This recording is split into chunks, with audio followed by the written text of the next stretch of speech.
Hey, back. Hello, welcome to the channel. It is October 7th today, my friend, and our topic is a selfish reason to be good. Okay. Marcus Aurelius has a quote. He says, "The person who does wrong to themselves. The unjust person is unjust to themselves, making themselves evil."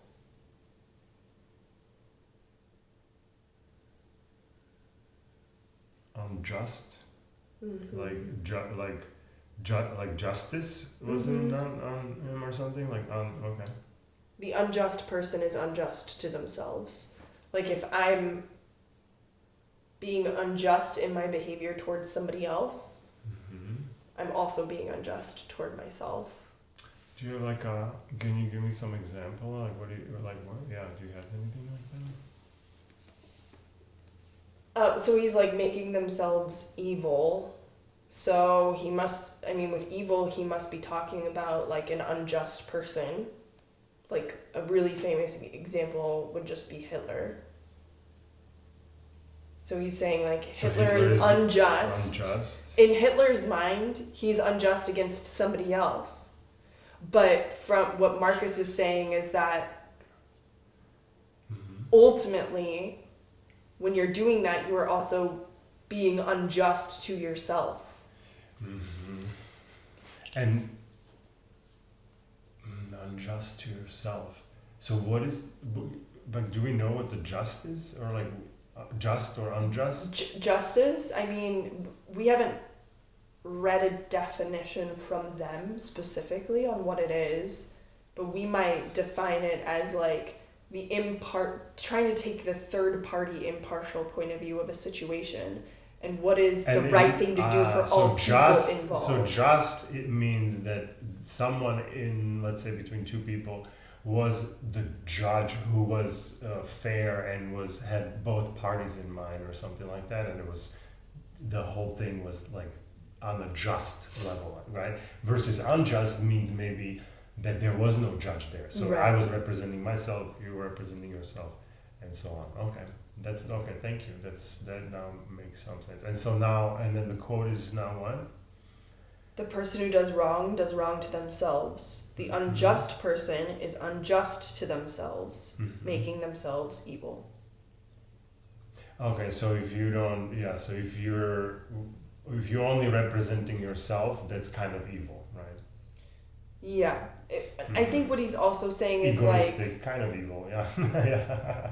Yeah. For sure. I think what he's also saying is I can do wrong and be unjust, and typically if I'm doing that, I think that I'm cool, I'm doing it out there.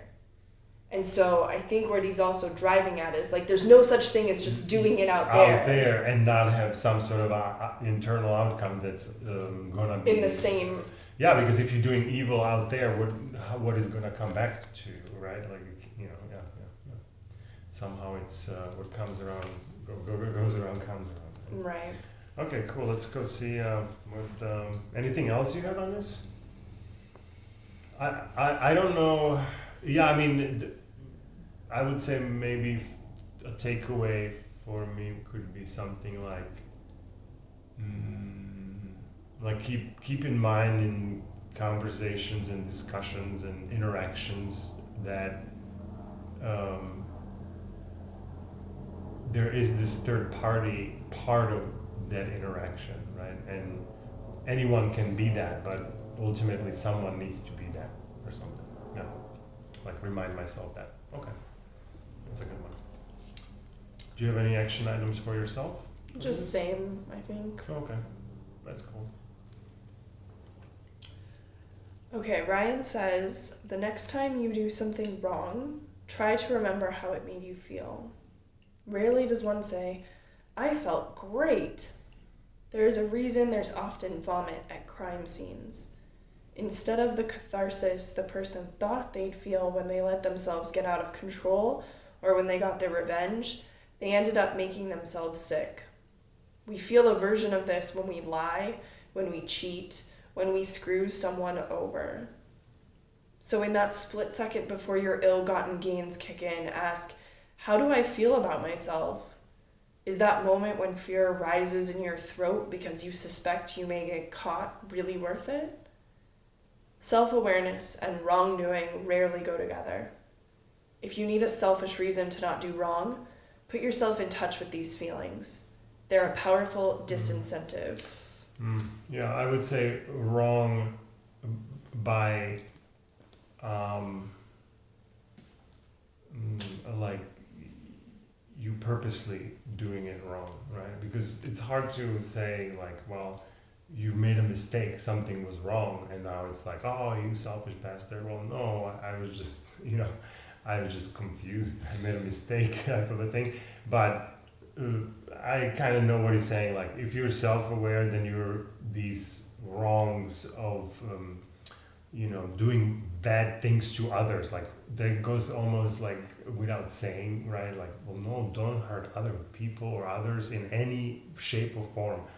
And then don't hurt yourself in any shape or form, right? So all of that stuff is already kind of like a default for me or something, right? And so it's like when he goes back, he's maybe talking to people who are just, maybe you're doing something that's not cool, and they might, that then sits well with them because they're like, oh man, I gotta give this crap up, man, because somehow this is not aligned with how I want to be, and it's gonna come back because it's not just in that interaction. It's not just like one person who always wins, right? Like, no, it's gonna come back in some shape or form. I'm not saying that people might get caught or something, like he was saying something like, oh, you might get caught, or fear of getting caught, but maybe you don't even get caught. Or maybe you get caught, but there's no consequences. Like, you call somebody a bad name, like, okay, but you're creating bad juju in their lives, right? You're creating bad juju ultimately in your life at some point, right? So it's all connected to it, right? So yeah, just being more kind of self-aware of what I'm actually saying to others. Yeah, for sure. Yeah, keeping the future self in mind. Like, how am I going to feel about having done this behavior? How will the future version of me look back on this? Am I putting my future self in a better state than my current self, or am I setting my future self up to deal with a lot of headache?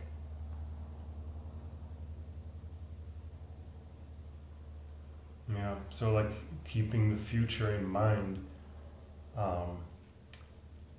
kind of makes it that you're not questioning the choices that are right in front of you, because you know right from wrong or something, right? Because you were thinking about some of these future events or something. Is that how you're kind of thinking? I'm not thinking about the future events necessarily. I'm thinking about my future version self of myself. I see. Like how, like this is gonna come back and it's gonna. How am I going to feel 30 minutes from now? How am I going to feel about having done this? So yeah, if you have the mechanism to stop yourself before you do that thing, you're like, that is gold. That's awesome. Yeah, that's amazing, because yeah, that's all it is. Like, we can have these thoughts to go do something wrong, but then if we don't kind of reevaluate, we just go do it, then it becomes the wrong or something. Yeah, that's like a double wrong there, right? That's when, like, you might call that a mistake, but ultimately I would be here to learn from my mistakes so that I'm not repeating the same mistakes over and over. And so part of that has to be me, like, forecasting a little bit and saying, if I do this, what is likely to happen from that? And do I like that? Do I like the fallout of all of this? Do I even like the idea of, like, how I'm gonna be inside myself carrying out that act? Yeah, and if it's good, then you do it. And if the outcome is like, well, no, this is gonna be problematic for me, and it's not a cool thing to do, and then now you have this judge in mind also, right? So it's like, okay, cool, this is, yeah. And we still might get it wrong, and then it's just a mistake, and we learn from it, and we try again, and that's as usual. All right, cool beans. You were good. let's wrap it up. Awesome. Coolio, thanks for tuning in today, and we will see you here tomorrow.